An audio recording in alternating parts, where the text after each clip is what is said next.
Muteki yo koso. Salut à tous. Bonjour. Bienvenue à tous pour cette heure de son japonais dans tous les sens du terme. J'essaye de régler mon micro. Ah, ça y est, je m'entends enfin. On espère que vous passez une excellente matinée, que vous êtes en train de vous réveiller à 9h du matin ou que vous nous écoutez en replay. Et là, dans ce cas-là, bon ce que vous faites. Hein. Voilà. On vous souhaite le meilleur. Bonne activité. Voilà. On est parti pour parler de Japon, de musique japonaise, sans Romain malheureusement qui n'est pas avec nous. Mais Violaine est avec nous, oui. Puisqu'elle n'était pas là la semaine dernière. Elle nous a rejoint. On fait une semaine sur deux avec Romain en ce moment. Oui, alors, je sais pas, vous vous évitez, je ne sais pas. Ouais, non, en fait, on a décidé de parier pour savoir si on pourrait partir au Japon cet automne. Alors du coup, voilà, on se voit pas pour pas nous porter malheur. Non, pour être tout à fait honnête, Romain est qu'à contact, donc il ne vient pas. Donc déjà, on lui souhaite un bon repos, première chose. Ouais. Et j'en profite aussi, puisque je viens d'en parler, j'en profite pour rebondir sur un message qui nous avait été donné la semaine dernière et que j'avais pas pu donner à l'antenne en fait. On fait un gros bisou à Christophe qui nous suit depuis Valence, qui nous suit depuis très très très longtemps et qui effectivement lui par contre a chopé la maladie. Et donc on lui souhaite un rétablissement des meilleurs bien entendu. C'est normal. Oui. J'ai aussi un ami qui est sorti de coma artificiel et que je fais de gros bisous. Ah oui, il s'appelle Grégory. Oui. Un bon ami qui a fait partie longtemps de Bulle Japon et qui se remet doucement et qui a eu une forme grave lui aussi. Ah oui, carrément, en plus.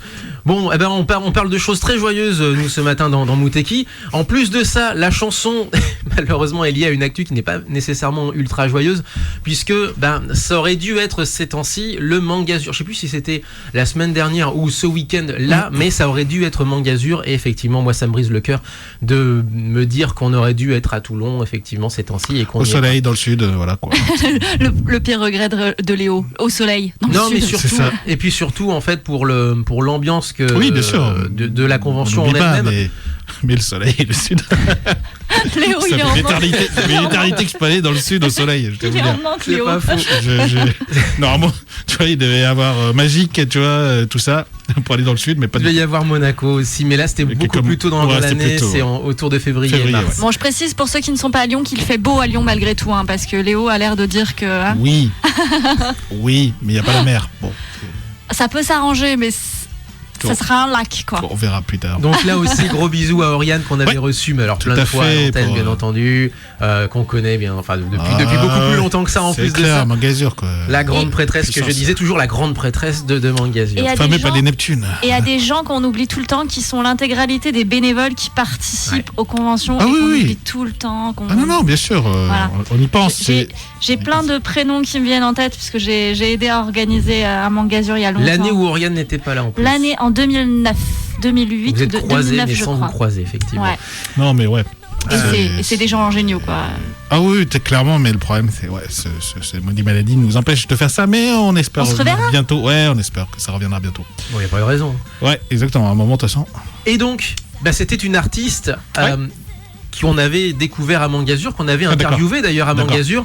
Alors, je commence par quoi? Allez, son nom, tout simplement, Haruna Ooshima. La chanson High Spec Days, mais qui sert aussi de support à un animé.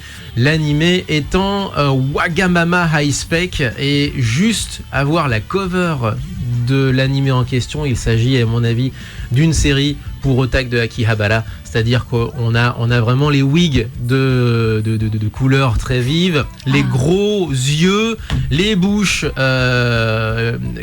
heureuses, extatiques, genre voilà, avec, et j'imagine également, bien entendu, élément fondamental de ce genre de série, les voix énervantes. Ah oui. D'accord. Voilà. Ok. On sait tous de quoi tu parles. Ok.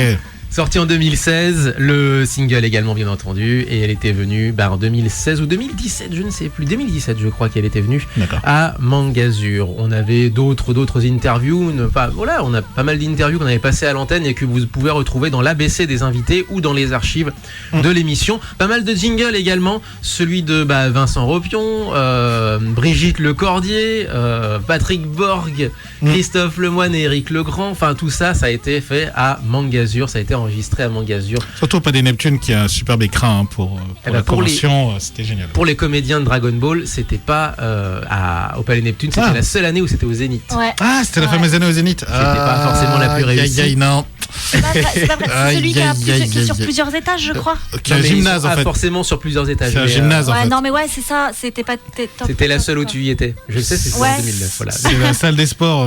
Ouais, le Zénith. Oui, parce que je me les suis tapés les étages à pied. Ouais, voilà. Les gradins, ouais. Voilà pour entamer l'émission. Aujourd'hui, on va parler également d'animé avec toi, Violaine, puisqu'il n'y a pas que Ghibli dans la vie. Oui. Il y a Gonzo aussi. Il y a le studio Gonzo que personne ne connaissait à l'époque. Oui, il faut dire studio Gonzo. Parce que... Mais maintenant, ouais, mais bon, on en parlera, qui maintenant est super connu, mais qui à l'époque sortait un film presque dans l'indifférence générale. Ça a été malheureusement un four, alors qu'il est très joli. Oui, il est magnifique. Et il s'appelle Origine. Et puis accessoirement, cette semaine, il me semble que il y a eu une journée mondiale de la planète. Ouais. Oui, c'est l'occasion. Voilà, donc du coup, ce petit animé, les écolos, pas que. Non, mais en tout cas, une fable sur la Terre. Tout à fait, très clairement. Sur les dérives de l'être humain, plus précisément. Voilà. Et pour toi, mon Léo, ça va être du sport. Un sport auquel on ne s'attend pas en animé. Oui, ça. Le principe, effectivement, des animés de sport pour les Jeux Olympiques, on va alterner des animés récents, puis des animés plus anciens.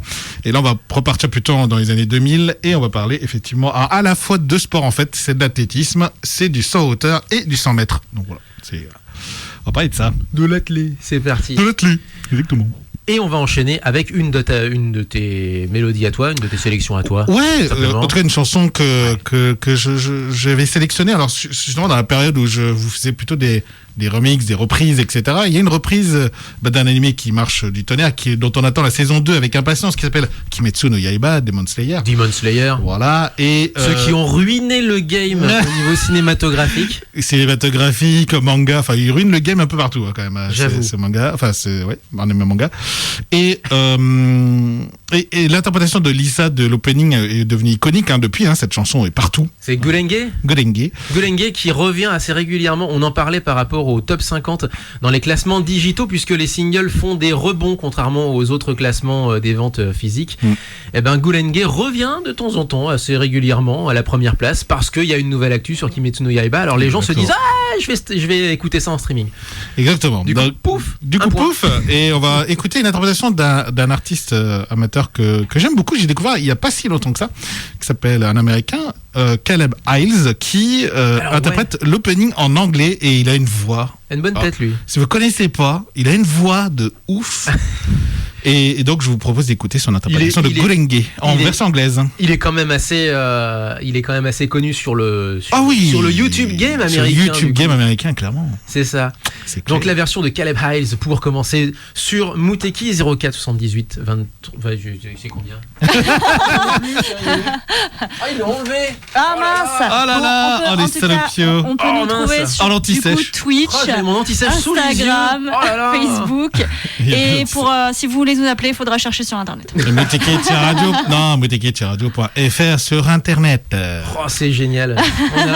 Il y a plus T'as l'anti-sèche d'il y a 20 ans. Ouais. Sèche d'il y a 20 ans, il n'y a plus. Mais ouais. Voilà. Bon, allez, c'est parti. Kimetsu no Yaiba, Caleb Hiles, l'opening en anglais. I found my all.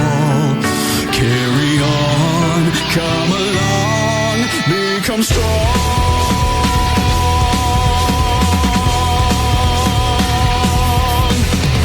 Life and death in my eyes, momentary but concerning. I feel my heartbeat stutter, trembling at the thought. Is it possible ever yearning?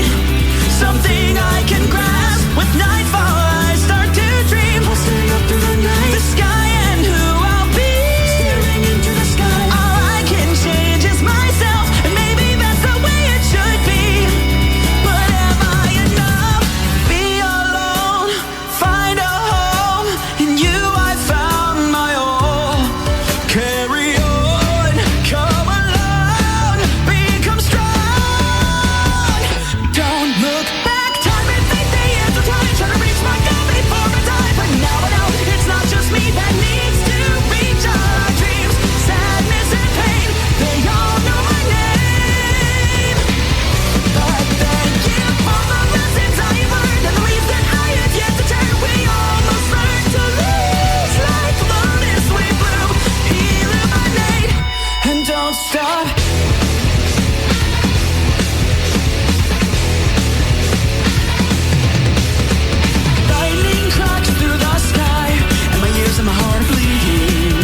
Mais vas-y, c'est super chouette. Eh, ouais.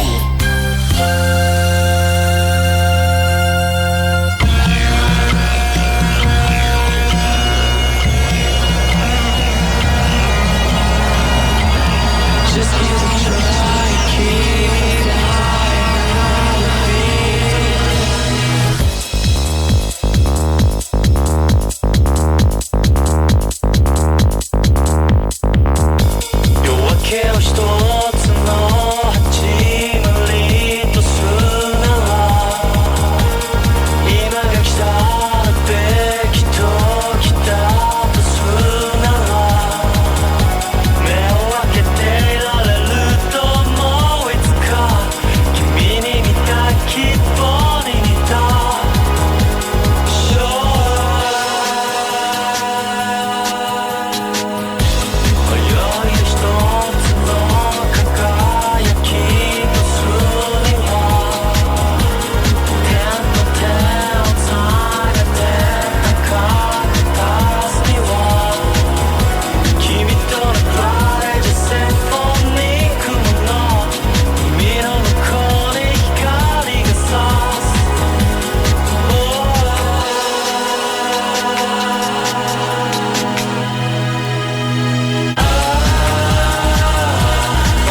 04 78 39 18 15.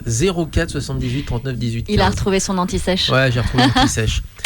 Et question qui m'avait été donnée par Madame Violaine Orantène, est-ce que le téléphone fonctionne ? Oui, et une anecdote à ce niveau-là, c'est que lors de l'émission des 20 ans, on avait reçu un très joli appel de la maman de Romain, qui nous avait effectivement félicité, encouragé, etc. C'était très joli, effectivement.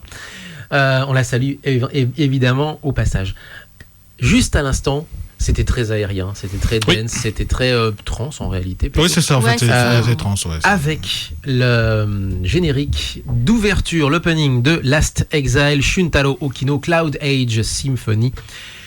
Et Last Exile est un animé du studio Gonzo, tout comme Kid Grade, tout comme Hellsing, tout comme Witchblade, tout comme Welcome to the NHK Ninyo Koso, tout comme Afro Samurai également, etc., etc.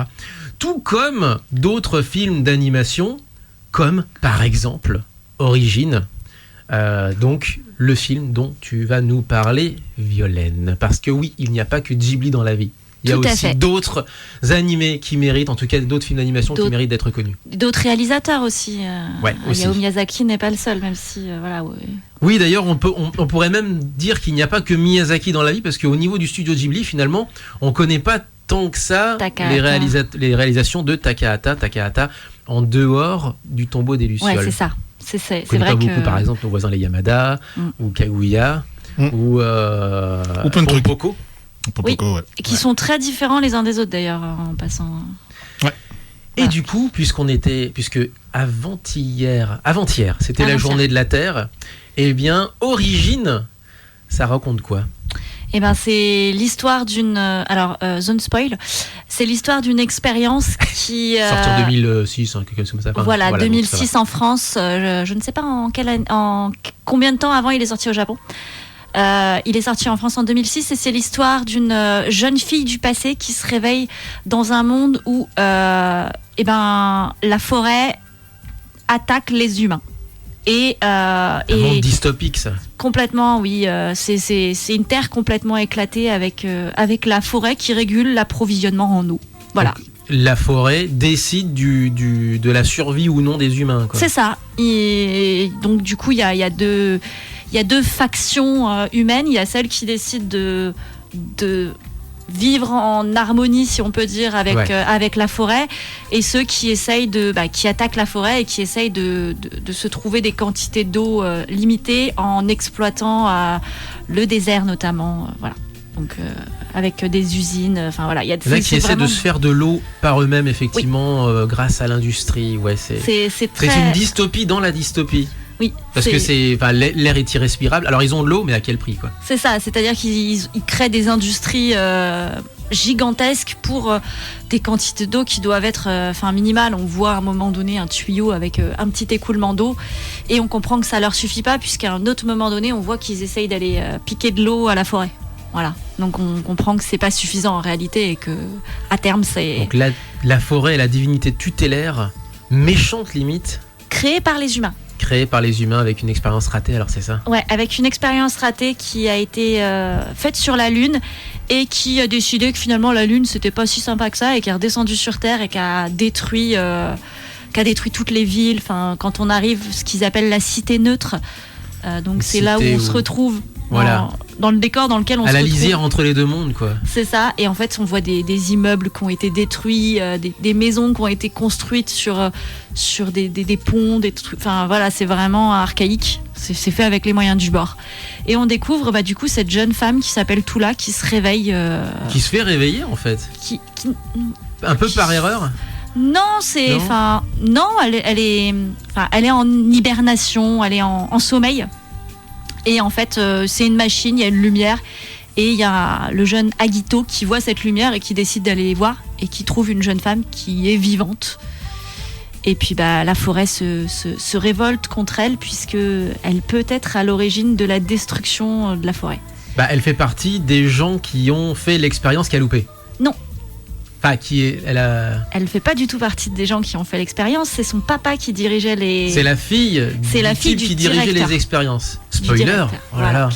Ah oui, tu spoil complètement. On va Parce pas qu'en non fait, quand tu arrives dans le film, en fait, tu apprends juste qu'il y a eu effectivement la terre qui a été dévastée par cette forêt. Et donc au début, tu crois que c'est effectivement les conséquences directes des notre humains, surexploitation, de notre etc. surexploitation et Ouais. tout. Donc c'est pour ça que la nature Sauf que s'est A repris ses révoltée. droits, ouais. Mais effectivement, tu suis, comme je crois qu'elle a perdu la mémoire, elle savait plus exactement ce qui s'est passé. Tu peut apprends pas au le fur et à savoir mesure parce que c'est que- pas si simple, c'est-à-dire que c'est plus complexe que Ouais. la nature s'est révoltée. alors, Ouais. Et en le fait, film spoil déjà dès le début parce que au début du film, dès le départ avec le générique, il y a une animation. Il n'y a pas un seul mot qui est dit, mais l'animation commence avec une immense boule Ouais, de sauf- feu Ouais. végétal machin bidule qui attaque, Qui attaque la Terre. Mais Et tu comprends à rebours ce qui s'est passé et elle ne peut pas savoir C'est ce qui ça. s'est passé puisqu'elle s'est fait cryogéniser, si j'ose dire, avant les événements. avant les événements. Mais tu vois ce truc-là et tu penses que c'est juste symbolique, enfin un truc comme ça. Et c'est Et- après que tu comprends que c'est les humains qui étaient sur la Lune. Et en tout. fait, dans la première partie du film, tu vois, elle s'endort la première nuit, donc dans ce village, dans cette ville neutre, et elle a fait le rêve. On la voit avec une amie dans un Tokyo ou dans une grosse ville. Qui voilà, elle se dit, elle a des sacs, donc tu vois bien qu'elle a été faire les magasins, et elle se dit à sa copine, on va manger où? Et là tu vois une nuée de feu qui arrive du ciel en fait, et c'est tout ce dont elle se souvient. Et a priori elle a dû, entre ce moment-là et le moment où elle a été mise dans son espèce de, j'allais dire sarcophage, mais voilà. Ah ouais, une cellule de cryogénisation. Voilà, sa cellule. En fait, elle a dû être mise en catastrophe dedans, puisqu'elle crie en fait quand elle se réveille. La première chose qu'elle fait, c'est elle crie. Elle crie, je crois, ne me laisse pas seule ou ne Ne m'abandonne m'abandonne pas. pas ou un truc comme ça. Voilà. Pour l'instant, on n'a pas encore parlé du personnage principal parce que le film s'appelle quand même en japonais Gin Hiro no Kami no Agito, Agito aux cheveux d'argent. Oui. Et les cheveux d'argent, c'est tout un symbole effectivement. C'est le presque- symbole en fait des humains qui ont fusionné avec la nature pour avoir des pouvoirs en plus, mais qui à terme se transformeront En arbre. en art. En fait, c'est pas qu'ils se transformeront, c'est qu'ils sont absorbés en fait. Leur énergie est absorbée et ils se transforment. Ils finissent par vivre dans la nature. forêt. Voilà. Ils se C'est une fondent autre avec la Ils se nature. font forme. dans la Ouais. forêt. Voilà, c'est une autre forme de vie. C'est un mais, peu le Great Spirit dans Shaman King ou un truc Voilà. comme ça, etc. etc. Et ça, c'est pareil, c'est pas indiqué tout de suite, puisque le père de Agito, qui a partiellement construit donc la ville neutre avec 3 autres personnages, donc, enfin, on voit des moments où mon père il a besoin d'eau, faut pas que tu t'exposes à la lumière du matin, et à la fin, quand Agito décide de partir et de devenir un être amélioré, puisqu'ils appellent ça comme ça, il ouvre tout. Et en fait, on voit que son père est complètement fusionné. Il est vert au niveau du torse. Il a des branches qui sortent un peu partout. Enfin, c'est une fusion d'arbres, quoi. Et un mot également sur le méchant qui à la base, finalement, quand on débarque dans le film, vous aurez peut-être effectivement ce sentiment-là au début du film. On est tenté presque de prendre fait et cause pour ce méchant-là qui essaie, croit-on en tout cas, de se débattre face à une nature qui devient finalement dictatoriale d'une certaine façon. Et on se dit, c'est quand même dur comme châtiment. Et c'est normal d'une certaine façon que quelqu'un vienne se dresser contre la nature. Sauf que, évidemment, là pour le coup, on va pas forcément tout vous dévoiler, mais il y a une raison pour laquelle c'est l'antagoniste, et il y a un moment où il devient non plus l'opposant, mais le méchant de l'histoire. Ouais. Et en sachant que dans le film, il est indiqué quand elle se réveille, quand Tula se réveille et est présentée aux dirigeants du village neutre. On lui indique qu'il y a une autre personne du passé qui s'est réveillée depuis 5 ans. Donc ça veut dire que ça fait 5 ans qu'il cherche une solution. C'est ça. Voilà. Et qui s'appelle Shunak. On va enchaîner justement, et pour résumer un petit peu ta pensée par rapport à ce film, quel sentiment ça te procure? Qu'est-ce que tu en as pensé? Est-ce que tu l'as aimé? Est-ce que tu le recommandes? Comment tu le recommandes? Et voilà, qu'est-ce que tu en retiens de ce film? Moi, je l'aime beaucoup. Je l'ai vu un nombre incalculable de fois. J'ai arrêté de compter depuis très longtemps. Je pourrais même vous sortir les répliques des personnages. Moi, j'aime beaucoup ce film d'animation. Je trouve que, contrairement à ce que toi tu m'as dit hier, il se termine bien. Bah, je l'ai revu avec toi du coup hier. Effectivement, il se Il- termine mieux que ce que je croyais au départ. Où je trouvais au C'est-à-dire- départ ça se terminait mal. Alors, il se termine bien au sens, ça se termine bien dans l'histoire ou ça se termine bien, ça se conclut bien. Non, C'est-à-dire qu'il alors. y a un écart monumental entre Nuance, le moment où elle arrive, où elle se fait attaquer par la forêt, et la fin où finalement Faut ils pas vivent trop tous dire la en fin, harmonie. mais- Voilà. ouais. Donc il y a un choc en fait, il y a vraiment une vous dit progression pas- qui est trop Ça se violente. conclut bien, ouais. Voilà, on vous dit pas comment ils arrivent à l'harmonie à la fin, mais effectivement, ça se termine bien entre guillemets. Moi, dans mes souvenirs, ça se terminait mal dans le sens où je trouvais que la forêt avait gagné sans appel en quelque sorte, donc sans que d'une certaine façon les sorte humains, d'abandon. moi en tant qu'humain d'une certaine façon, Sorte j'y trouve, d'abandon, tu veux dire une sorte sorte de- d'abandon Sauf face qu'en à la forêt. réalité, c'est plus nuancé et le revoir quelques temps après me fait un peu nuancer mon propos. Effectivement, je trouve que ça se termine bien pour les deux tourtereaux et parce que oui, ils finissent ensemble. Et bien pour également la Terre en général, je trouve aussi. Effectivement. Pour l'entente entre les deux, finalement entre les hommes et la nature. Mais c'est vrai que je trouve que, entre le moment où, au début on voit vraiment qu'elle se fait attaquer par la forêt, ils privent d'eau les hommes. Enfin, vraiment, c'est très. Par rapport à la fin, c'est très violent au début, je trouve. Cette privation et ces restrictions dont ils sont victimes. Et finalement, à la fin, on se rend compte que, finalement, je sais pas combien de temps il s'est passé entre le début et la fin, mais pour moi, ça aurait dû être sur une plus longue période pour que ça s'améliore autant. Je trouve qu'en si peu de temps, c'est violent. Ok. Et du coup, oui, mais en même temps, il faut. Le film a été relativement court. Il a été fait avec relativement peu de moyens. Ça a été un four à l'époque parce que personne ne connaissait Gonzo. Pourtant, Gonzo, ce sont des anciens de chez Gainax et des anciens de chez Ghibli. Donc c'est quand même du beau pédigré. Ils avaient déjà quelques succès, notamment Last Exile, notamment Hellsing, déjà au moment où le film sortait. Mais ils n'avaient pas encore fait leur preuve au niveau film d'animation et du coup la promotion du film n'avait pas suivi et il n'a pas autant rapporté, mais il n'a pas coûté cher, ce qui fait que Gonzo, du coup, a fait une opération, alors pas blanche, mais a pu quand même sauver un peu des fonds pour, sauver les meubles pour ses projets futurs. Heureusement, ensuite, ils ont corrigé le tir avec le succès que l'on sait, avec le nombre de séries incroyables qu'ils ont produit. Ce qui est quand même assez surprenant qu'il n'ait pas eu plus de succès que ça, parce que c'est quand même la nature, le rapport, c'est quand même un thème qui est quand même cher à Miyazaki, donc au studio Ghibli. Je pense à Mononoke qui est quand même. Est-ce que ça faisait pas doublon aussi dans l'esprit des gens? Alors il y a certaines personnes qui trouvent que c'était. Ça fait une sorte de sous-Nausicaa, mais alors au lieu que ce soit Nausicaa qui se batte contre les éléments, les événements également, on a une fille qui elle subit finalement les événements et c'est un garçon qui s'occupe de ça. Enfin bref, c'est un truc qui ressemble beaucoup à du Ghibli. En tout cas, clairement, moi, quand je l'ai vu à l'époque, parce que moi je l'ai vu à l'époque, oui, moi clairement, j'ai considéré que c'était moins. J'ai trop comparé avec Nausicaa en fait. Ouais. Ça rappelait trop Nausicaa et en fait, tu fais mais c'est moins bon en fait. C'est sûr, mais c'est pas les mêmes moyens non plus, quoi. Oui, mais c'est pas les le mêmes. vrai problème du film, c'est qu'il arrive à un moment où en France, on découvre Miyazaki, donc c'était très compliqué de le comparer. Et puis c'est un thème qui était beaucoup repris, qui était beaucoup travaillé par Miyazaki. Exactement. Donc, ça faisait pour eux doublon. Et moi j'ai connu ce film après la BO. Puisque justement. Voilà. Parce que il y a quelque chose quand même qui retient, et je pense que beaucoup de monde en fait connaît la BO sans connaître le film, notamment si vous avez connu No Life, puisque la chanson passait assez régulièrement dans les sélections musicales, notamment la version qui a été chantée en live à Paris, qui est absolument magnifique, et la captation live était très belle. En plus de ça, elle était très réussie. Enfin, je veux dire très réussie en même temps, vu les gens qui étaient derrière nos lives, on n'en attendait pas moins.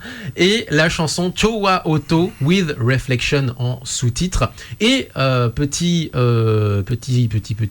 anecdote comme ça, mais facile à trouver sur le net. Au début de la chanson, elle donne des chiffres. Les chiffres correspondant à des lettres, les lettres correspondant au mot globalement Chowa, c'est H-O-W-A, mais je crois c'est H-O-U-W-A, donc ou c'est Y-O-U-W-A en réalité, puisque c'est la prononciation. Il y a beaucoup de japonais en fait qui, au lieu de mettre Cho font sio ou shu devient siu, etc., etc. Vous avez compris le principe. Et ça fait chowa. Chowa, ça veut dire harmonie. Donc la chanson de l'harmonie. Chowa Auto with Reflection, parce que oui, Gin Hilo no... comment il s'appelle déjà? Agito. Gin Hilo Camille. Camille. Ouais. No Agito, c'est pas n'importe quoi. Donc origine, eh bien c'est avant tout et surtout pour ceux qui ne connaissent pas le film, une musique que je vous propose, que nous vous proposons d'écouter sur Muteki. On se retrouve après, chantée par la sublime Magnifique, voix ouais. de Kukiya.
したはナイツ技で数して四足なまえた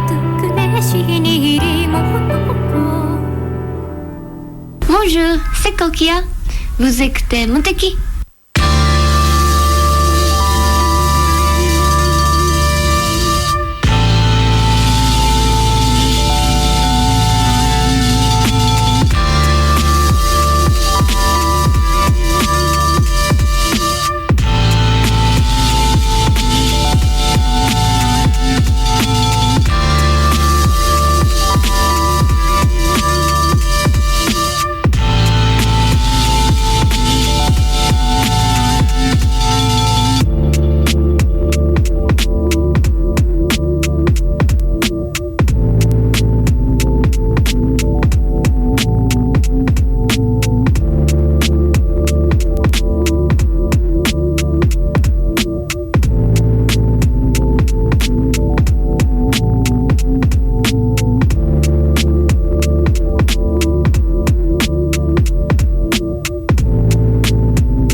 Petit jingle de Kokia juste avant son concert parisien d'ailleurs, donc je suppose 2008 puisque c'est la date avancée par mon par mon Windows. Par le nom de ton fichier. Exact, par le nom ça. du fichier. Ouais. Et on a enchaîné sur la sélection d'Alpha, Alpha du gros Tadzik lgtdz.com.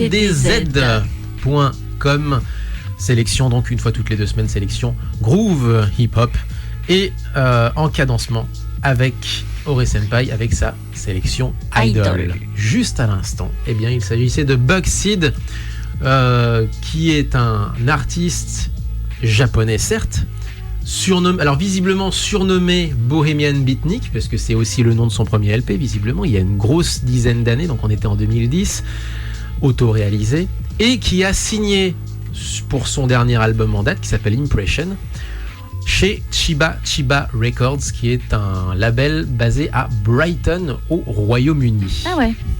Donc, un nouveau pont dressé entre Japon et Royaume-Uni. En ce moment, Alpha nous en dresse beaucoup et ça fait plaisir à voir. Justement, il y a beaucoup d'échanges d'idées et d'influences entre les deux archipels, si j'ose dire. Et ces voyages sont toujours très agréables. Enfin, moi, je suis détendue après. Bugseed, on l'a peut-être déjà entendu d'ailleurs précédemment dans des émissions avec des sélections notamment d'Alpha, parce qu'il a travaillé avec Ilsugi. Ilsugi, on l'a déjà passé plusieurs fois à l'émission, que ce soit à l'antenne ou que ce soit dans des mix lorsqu'on n'est pas à l'antenne en direct sur Radio Canu. lgtdz.com bien entendu pour le site à retrouver pour toutes les bonnes news de la planète Groove, du monde, de l'univers, de la galaxie Groove, que dis-je. Et quelques blagues avec aussi Alpha des fois. Et quelques blagues aussi des fois, Hein. c'est vrai. Voilà. Juste avant, bien entendu, Chowa Auto with Reflection, Kokia, la BO de Origin, qui était vendue en double face A avec I No Melody. Alors d'abord, il me semble, alors je ne sais, je vais regarder le listing, le track listing, mais je vais pas dire de bêtises. Mais oui, la face A, bah oui, en fait, la face A, c'est I No Melody qui est l'ending. Ouais. Et la face B qu'on vient de passer, c'est l'opening. Ouais. C'est drôle. Ça commence par la fin. Oui, mais l'ending est quand même beaucoup plus calme du coup, puisque ça va avec la fin du film, et du coup c'est beaucoup plus posé que la mise en place qui est quand même beaucoup plus rythmée, on va dire. Et justement, puisqu'on parle de rythme, il va falloir parler de course. Il va falloir parler d'effort, j'ai pas fait exprès. de dépassement de soi. Il fallait chercher ça là quand même. Ouais. Là, tu t'es raccroché à un truc. Bien tiré pas Tu veux une transition, fais appel à moi. Ouais, c'est ça. Si tu veux trouver du coq à l'âne, chercher des transitions entre les deux. Du coquille à l'âne, non, ça va pas le faire. Oh, t'es en forme. Où est-ce qu'ils sont mes rires? Mes rires enregistrés, s'il vous plaît. Parce que j'arrête pas d'en parler, mais je vous les fais jamais écouter en fait. Les réenregistrer. Enregistrés, les voici. Voilà. On a aussi ça, si vous voulez. Hein. Voilà. Les rires à la AB, quoi. Mais non, les rires à la AB, c'est ceux-ci, je crois. Oui, avec l'écho. C'est ceux-ci. Oh, ouais. Avec l'écho, etc. On y va? Le dossier sport de la semaine. Le dossier sport de la semaine, parce que si je suis parti à vous montrer tous mes jingles, on n'a pas fini, les gars. C'est clair. Tu l'as flingué la transition que tu l'avais faite quand même. C'est pas grave. Et du coup, on va parler effectivement. Dépasser ça justement. Voilà. On va parler effectivement d'athlétisme, mais on va parler d'un animé qui date de 2005, donc ça date depuis maintenant une quinzaine d'années. Et c'est une série en 26 épisodes de 23 minutes. C'était l'époque, les saisons de 26 épisodes. C'est plus rare aujourd'hui. C'est plus rare aujourd'hui, on a plus des saisons maintenant de 12-13 épisodes. Et c'est réalisé par le studio Comet. Ça s'appelle Suzuka. En manga, c'est édité chez Pika Édition. L'animé est édité chez Black Box. Et donc, ça raconte quoi, Suzuka? Ça raconte en fait l'histoire de Yamato Akitsuki, qui est un jeune garçon qui est né dans la préfecture d'Hiroshima et qui vient de déménager à Tokyo. Il s'installe où? Il s'installe chez sa tante. Sauf que sa tante tient quoi? Elle tient, des bains d'eau chaude publique pour femmes. Oh, le kiff. Voilà. Et donc, il y arrive et il rencontre une jeune fille qui est en train de faire du saut en hauteur. Voilà, il la croise en arrivant à Tokyo. Et c'est le coup de foudre direct. Mais alors, direct. Et il se rend compte finalement qu'elle est une voisine des bains d'eau chaude publique et qu'elle a été recrutée à Tokyo depuis Yokohama, car très douée en saut en hauteur. Elle est quand même assez timide et voilà. Elle est un peu. Il y a une sorte de barrière en fait qui se dresse au fur et à mesure quand il essaie de faire connaissance. Et du coup, pour briser la glace, il compte intégrer le club d'athlétisme du lycée pour l'avoir, parce qu'ils sont du coup dans le même lycée finalement. Faut être motivé, et pour l'impressionner. Et du coup, quand il intègre le club d'athlétisme, on se rend compte qu'il est extrêmement doué pour le sprint, et notamment le 100 mètres, et ça commence comme ça. L'animé donc parle d'athlétisme, ce qui est extrêmement rare. Alors, je vous dis ça alors que la semaine prochaine, si on fait donc la suite, je vous parlerai d'un animé sur le marathon. Donc, il y en a quand même des animés sur l'athlétisme. Et celui-ci est effectivement particulier parce que c'est finalement plus un animé romantique. Voilà, une comédie romantique ou un drame romantique, je sais pas comment on peut décrire comme ça. Une comédie romantique s'il y a des situations un peu cocasses, drame romantique si on est vraiment sur de la romance. Oui, c'est de la romance tragique, si je veux ça dire. rappelle, alors tragique, oui, on va dire que c'est un peu les deux, quoi. Un peu plus sérieux quand même, parce que ça rappelle en fait. C'est mignon ou pas? Non, c'est plutôt sérieux. Disons que ça rappelle vraiment plus Mizoku, n'importe quoi.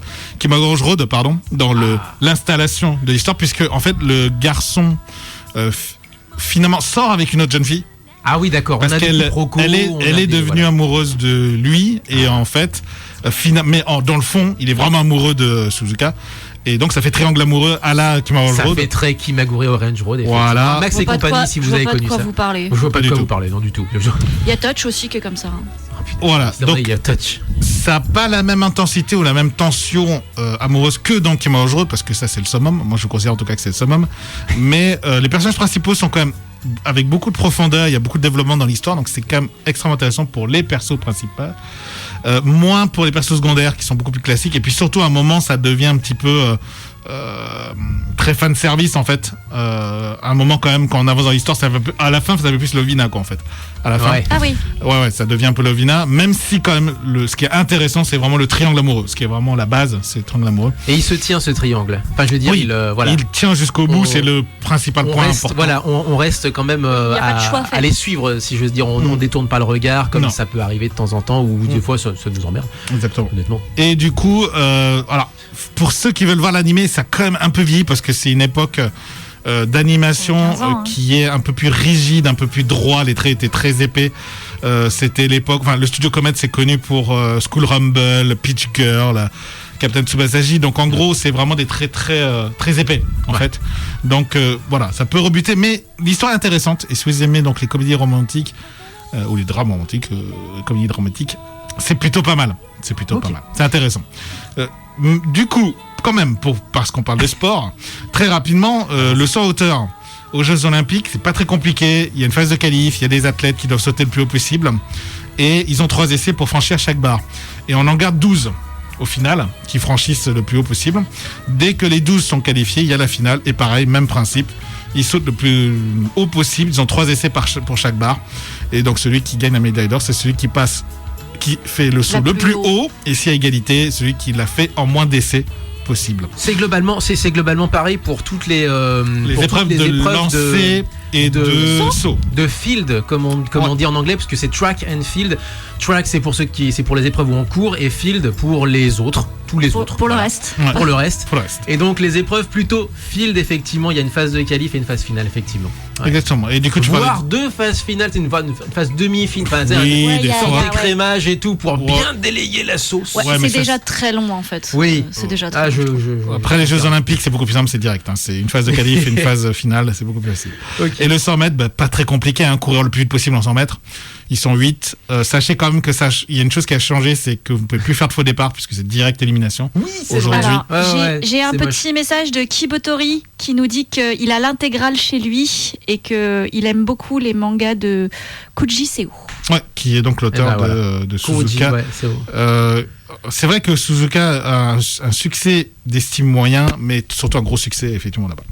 Après on va devoir, à mon avis, enchaîner sur une petite musique derrière parce que. Faut finir avec la générique Voilà. de toute façon. Il nous reste 3 petites minutes là. Et puis on a un petit bonjour des intergalactiques. Oh, ça c'est joli ça. Hello les intergalactiques. Salut. Bon, juste pour vous dire en fait qu'en saut hauteur et au 100 mètres, il n'y a pas grand-chose en sportif japonais. Non. Si, un sprinter quand même. Juste vite.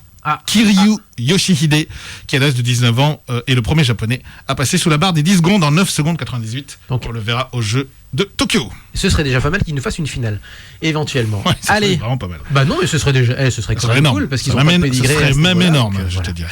Allez, on se quitte avec donc l'opening de Suzuka, Exactement. Coach Start Line. Yes. Et donc c'est sur ça qu'on se quitte. Yep. Et donc portez-vous bien. Et donc, bien entendu, comme toujours, vive le son japonais. Ciao, la semaine prochaine. Salut. Ciao, jamatane. Salut.